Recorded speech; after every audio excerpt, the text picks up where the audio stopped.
बिस्मिल्लाहिर्रहमानिर्रहीम। अस्सलाम वालेकुम। मेरा नाम खालिद है और मैं पीडी नर्स हूँ। और मैं आपको आज बताऊंगा कि पीडी कैथेटर की एग्जिट साइट की केयर कैसे की जाती है। इसके बारे में मैं आपको टीच करूंगा। इसमें जो टीचिंग के ऑडियंस होगी वो मेरे पेशेंट होंगे पीडी के, और इसके अलावा उनके केयर गिवर होंगे और मेरे टेक्नीशियन, तो जूनियर टेक्नीशियन। तो मैं उनको सिखाऊंगा कि पीडी कैथेटर की एग्जिट साइट की केयर कैसे की जाती है। तो पीडी कैथेटर की एग्जिट साइट बेसिकली दो तरह की केयर की जाती है। एक होती है कि जब पीडी कैथेटर पास होता है तो पास करने के दौरान जो 2 हफ्ते की उसकी केयर होती है वो कैसे की जाती है, और जो लॉन्ग टर्म केयर होती है वो कैसे की जाती है। तो मैं आपको स्टेप बाय स्टेप बताता हूँ। तो सबसे पहले मैं आपको बताता हूँ कि पीडी कैथेटर जब पास होता है और उसको पास हुए हुए महीना 1.5 महीना हो चुका होता है, तो उसकी लॉन्ग लाइफ जो केयर होती है, लॉन्ग टर्म केयर होती है, वो कैसे की जाती है। तो सबसे पहले आपको क्या चाहिए होता है कि आप अपना एसेसरीज डिस्पोजेबल एक टेबल चाहिए होती है, उसके ऊपर रखने होते हैं। ये मेरे पास ये टेबल है। मैं सबसे पहले क्या करूँगा, अपने हैंड हाइजीन को करूँगा सोप एंड वाटर के ज़रिए। तो सोप एंड वाटर भी मेरे पास मौजूद नहीं है, तो मैं प्योरल हैंड सैनिटाइजर से तो हैंड हाइजीन परफॉर्म करता हूँ। हैंड हाइजीन के लिए मुझे 7 स्टेप को फॉलो करना है। सीडीसी की रिकमेंडेशन के मुताबिक मैं अपने हाथों को 7 स्टेप में क्लीन करूँगा। ये स्टेप जो है वो बहुत अच्छे तरीके से आपको परफॉर्म करना है, और परफॉर्म करने के बाद आपने अपने हाथों को कहीं और टच नहीं करना। ये 7 स्टेप आपने परफॉर्म कर लिए। अब आप अपने टेबल को क्लीन करेंगे। टेबल क्लीन करने के लिए आपके पास ये वाइप्स होने चाहिए, अल्कोहल वाइप्स।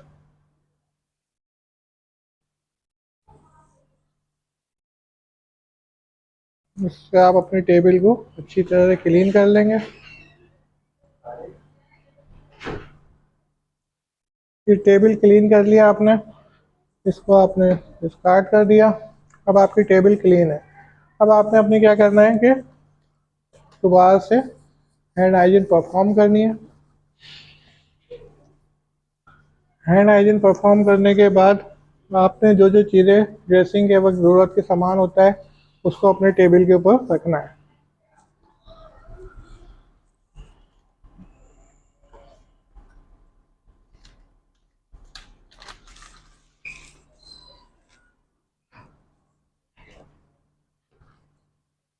ये है नॉर्मल सलाइन, ये है म्यूप्रोसिन क्रीम,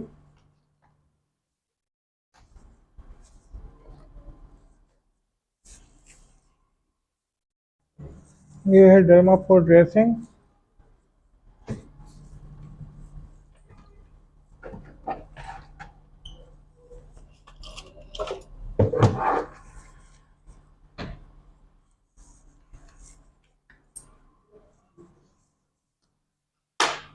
सीजर और अल्कोहल वाइप्स। ये सामान आपको जब भी एग्जिट साइड की ड्रेसिंग करेंगे अपने पास रखना चाहिए। तो सबसे पहले हमें क्या करना है कि सबसे पहले हमें अपने कैथेटर की पुरानी ड्रेसिंग को रिमूव कर देना है। रिमूव करने के बाद आपने क्या करना है कि अपने हैंडबुक को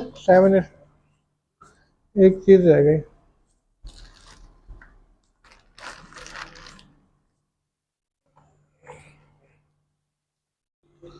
फेस मास्क। सबसे पहले आपने हैंड हाइजीन परफॉर्म करके अपना फेस मास्क लगाना है। फेस मास्क की टेक्निक है, अगर आपके पास बियर्ड है, दाढ़ी बड़ी है, तो आप डबल फेस मास्क भी यूँ करके लगा सकते हैं। ठीक है। फेस मास्क लगाने के बाद आपने हाथ दोबारा से अपने सैनिटाइज करना है।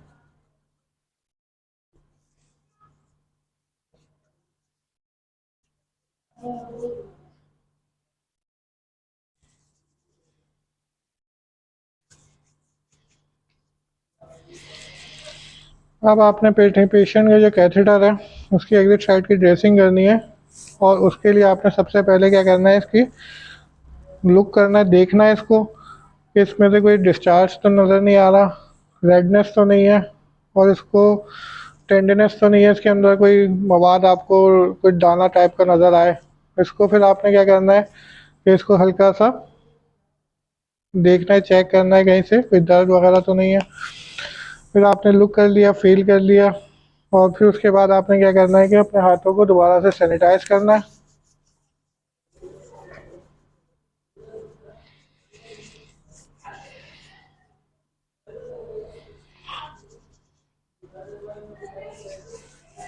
सैनिटाइज करने के बाद सिंपली आपने क्लोरोहेक्सिडिन वाइप के ज़रिए इसको कैथेटर को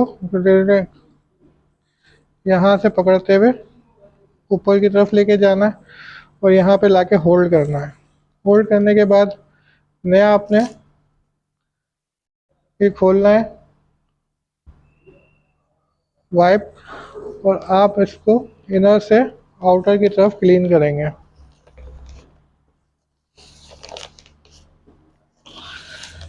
क्लीन करने के बाद आपने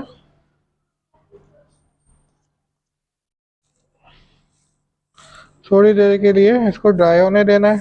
ड्राई होने के बाद आपने म्यूप्रोसिन क्रीम, ये म्यूप्रोसिन क्रीम आपको इसके ऊपर अप्लाई करनी है।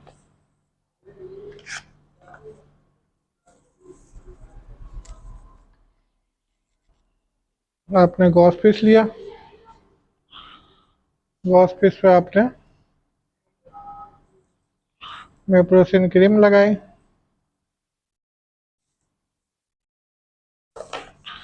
क्रीम लगाने के बाद आपने इसके एग्जिट साइड पे रखा।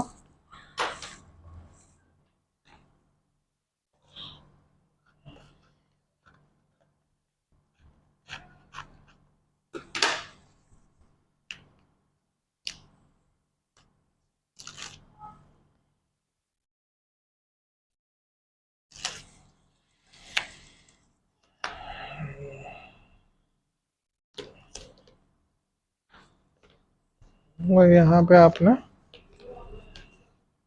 म्यूपर क्रीम, म्यूपर ड्रेसिंग कर दी। इसके बाद आपने क्या करना है कि अपने हाथों को सैनिटाइज करना है दोबारा से।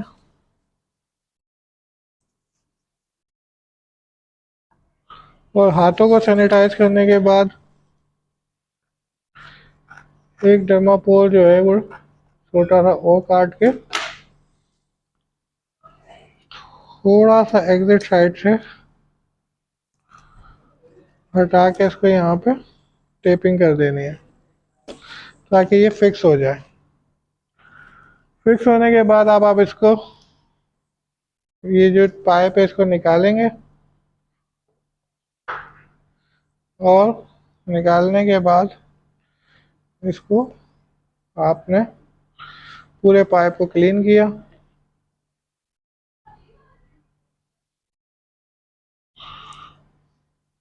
क्लीन करने के बाद आप इसको बेल्ट के अंदर वापस रख देंगे, या पीडी परफॉर्म करनी है तो पीडी करेंगे।